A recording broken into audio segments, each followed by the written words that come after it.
Kaya pag connect sa aton database kani sa SAMP, ano siya, man siya sa SAMP,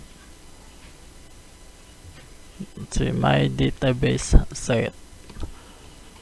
kani sa project, right click na ninyo, right click tapos new Java class, again right click, new Java class, create din sa ngalan sa imong class, tawagon na to siya og DB, class name DB, and then okay na din, finish. Okay, inside just sa default package na to, abay sila sa frame mo, netong frame mo siya sa class. Inside na rin nga class natay duha ka kailangan i-import.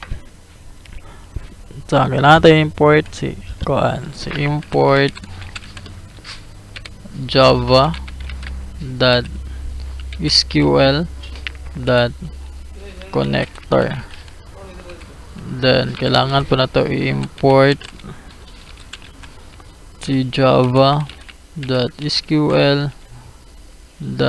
.drivers. Okay na natin driver manager. Driver manager, gamitan na to siya pag connect, and then si connector man din siya ang mag-hold. Then inside na rin Java class DB, mag-create na yan taog og function. Okay, create function that will connect to our database. Okay. So pag create sa function, may tag public, and then this is also static, and then ang return type instead nga string, void, integers, ang return type niya is ang connections, kung return siya connections, and then ito nga lang sa imong functions, get connections, mo siya nga lang sa itong function. Okay, inside dari kailangan to mag-try and catch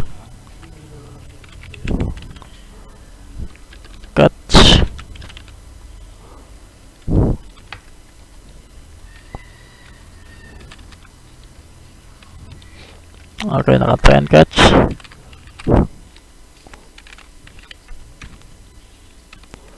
Inside sa try and catch, kailangan nato si exception, dari exception e, kailangan nato exception e. Pag dili ta connect, mga lang tag system.out.print ln siya, tapos mga taog database connection failed, then pakita nito ang e.print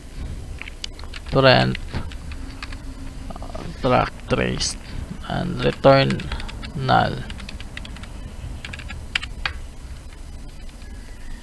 So nga na lang, return signal kung dito ka connect, pero dire dayon ta mag-connect sa mag-try ta og connect. So pag try og connect, kailangan to og string asa dapit makita tong database URL. So aton database makita siya sa butang sa nato gdbc, which is my SQL.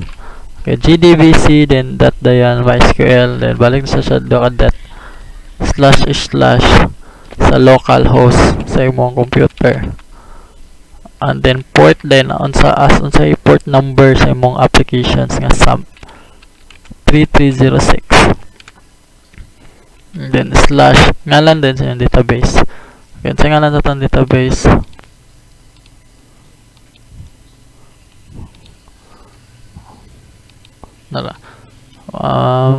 my test,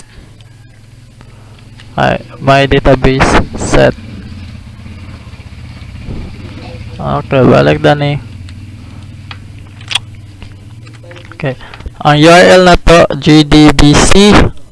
then kanada yan mysql kanada yan /dayan localhost port number yan 306 port number and then ngalan sa imong database diya makita ang atoang tong database set test then string na pod unsay ngalan dara user by default again nata gitawag nga root by default root and then string password by default wala siya password kapag install niya dara na siya root na siya password kana lang tulo atong kailangan dayan sa lang itong button mga ka nga drivers nga class kay do si drivers man siya mag-connect that get connections okay masya get connections kailangan niya og URL kailangan po niya ang username kailangan po niya ang password ano return na to na so nga na lang siya mag-connect ko sa kaning nga URL ang iyang password o yung username then mo siya i-return so kanin siya nga functions yung return it's either kani or it's either kani mag-try siya or dali siya i-cut siya then control S save dayan ninyo yung trabaho so para matry na to ni siya guys ano mo sa akoan new frame new J-frame abay naman na sila then nasa source code sa pinakataas kanina sa public new J-frame pwede ra mo mag try diri diba class man siya class so mayngan ka diri og db my database may connect na lang connection equals to new db bay nga naman ang paggamit sa class kani class man siya dayon tawagon na nato siya connections dot unsay ngalan sa functions na to get connection adalan ni siya i-test i-delete rin nato ni so i-run nato ni siya ang program kung mo console.log kung mo system.log ang kaning ito may nga sa tadari ang kuan connected database connected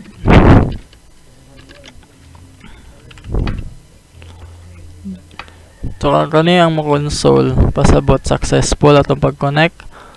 kani ang mo console dili successful atong mo connect okay diri na to ibutang sa new frame ira na to okay tanaw na tong console ninyo siya database connected pasabot di-connect na tong database close ang program close ang frame and then kani siya din na to siya kailangan gi-test na nato kung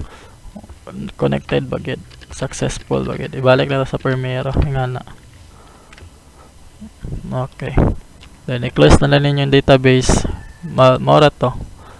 then i-close na po ninyo balik mo sa design